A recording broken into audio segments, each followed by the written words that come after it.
বর্তমান পৃথিবী এমন এক সংকটকালীন সময়ে দাঁড়িয়ে যেখানে একদিকে রাশিয়া এবং ইউক্রেনের মধ্যে যুদ্ধ চলছে, অন্যদিকে পারমাণবিক অস্ত্রের হুমকি আন্তর্জাতিক নিরাপত্তা প্রশ্নে নতুন উদ্বেগ সৃষ্টি করছে। রাশিয়ার পরমাণু শক্তি ব্যবহার নিয়ে সরাসরি হুমকি, ইউক্রেনের ওপর আক্রমণ এবং পশ্চিমের সঙ্গে উত্তেজনা, এগুলো একত্রিত হয়ে একটি বিশ্বযুদ্ধের মতো পরিস্থিতির দিকে এগিয়ে যেতে পারে। একদিকে ইউক্রেনের সেনাবাহিনী রাশিয়ার ভেতরে ড্রোন হামলা চালিয়ে নানা ধ্বংসযজ্ঞ সৃষ্টি করছে, অন্যদিকে রাশিয়া পশ্চিমের দেশগুলোর বিরুদ্ধে পরমাণু হামলা চালানোর সম্ভাবনা নিয়ে চ্যালেঞ্জ ছুটছে। রাশিয়ার পরমাণু শক্তির ব্যবহার প্রসঙ্গে সের্গেই মার্কভের বক্তব্য একটি বড় সংকেত প্রদান করছে। মার্কভ, যিনি পুতিনের ঘনিষ্ঠ সহচর হিসেবে পরিচিত, সম্প্রতি যুক্তরাষ্ট্র ও পশ্চিমাদের বিরুদ্ধে পরমাণু হামলার হুমকি দিয়েছেন। তিনি বলেন, আমরা পরমাণু অস্ত্র ব্যবহার করতে দ্বিধা করব না যদি পশ্চিমারা আমাদের আক্রমণ করতে থাকে, বিশেষত যদি ইউক্রেনকে আরও দূরপাল্লার ক্ষেপণাস্ত্র বা পরমাণু প্রযুক্তি সরবরাহ করা হয়। এ ধরনের কথা শুধু রাশিয়ার শক্তির প্রদর্শন নয়, এটি বিশ্বকে এক কঠিন প্রশ্নের মুখে দাঁড় করিয়ে দেয়। পৃথিবী কি আরেকটি বিশ্বযুদ্ধের দ্বারপ্রান্তে? ইউক্রেনের প্রতিরোধ এবং রাশিয়ার পাল্টা আক্রমণ। বর্তমানে ইউক্রেন এবং রাশিয়ার মধ্যে যুদ্ধের পরিস্থিতি অত্যন্ত উত্তপ্ত। ইউক্রেনের সেনাবাহিনী রাশিয়ার ওরিওল অঞ্চলে ড্রোন হামলা চালিয়ে একটি তেল ডিপোতে আঘাত করেছে। এই হামলায় আশেপাশের বাড়ির জানালা ভেঙে গিয়ে ব্যাপক আগুন ছড়িয়ে পড়ে, তবে স্থানীয় কর্তৃপক্ষ জানিয়েছে যে এতে কোনো হতাহতের ঘটনা ঘটেনি। অন্যদিকে রাশিয়া ক্রাসনোদর অঞ্চলে ইউক্রেনের বেশ কয়েকটি কক্ষ ধ্বংস করেছে। রাশিয়ার ক্ষেপণাস্ত্র ও ড্রোন হামলার পালা চলছে, আর ইউক্রেনও পাল্টা আক্রমণ চালিয়ে যাচ্ছে। একটি গুরুত্বপূর্ণ প্রতিবেদন অনুযায়ী একদিন আগে রাশিয়া প্রায় ৩০০ মিসাইল ও ড্রোন দিয়ে ইউক্রেনের ওপর হামলা চালিয়েছে।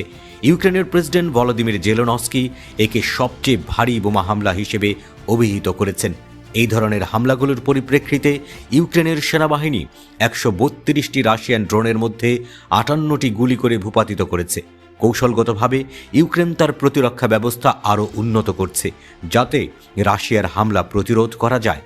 কিন্তু এটা স্পষ্ট যে যুদ্ধের তীব্রতা মাত্রা ছাড়িয়ে যাচ্ছে এবং কোনো ধরনের শান্তির চিহ্ন এখনও দেখা যাচ্ছে না।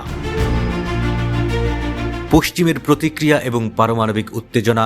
রাশিয়া যখন তার পরমাণু অস্ত্র ব্যবহারের হুমকি দিয়ে যাচ্ছে, তখন পশ্চিমা দেশগুলোও পিছিয়ে নেই।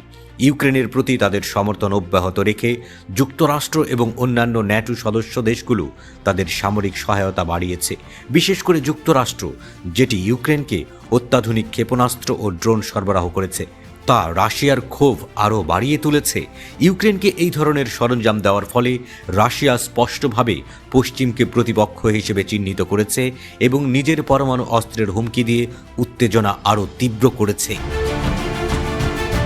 পোল্যান্ড, যেটি ইউক্রেনের পাশের দেশ এবং ন্যাটোর সদস্য, সম্প্রতি তার আকাশসীমার নিরাপত্তা নিশ্চিত করতে ফাইটার জেট ও বিমান প্রতিরক্ষা ব্যবস্থা প্রস্তুত করেছে।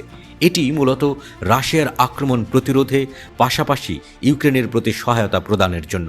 পোল্যান্ডের সামরিক বাহিনী বলেছে যে প্রস্তুতি সর্বোচ্চ পর্যায়ে পৌঁছেছে এবং তারা রাশিয়ার সম্ভাব্য আক্রমণের জন্য প্রস্তুত। এদিকে যুক্তরাষ্ট্রের প্রেসিডেন্ট ডোনাল্ড ট্রাম্প জুনিয়রও এই যুদ্ধের পরিস্থিতি নিয়ে উদ্বেগ প্রকাশ করেছেন।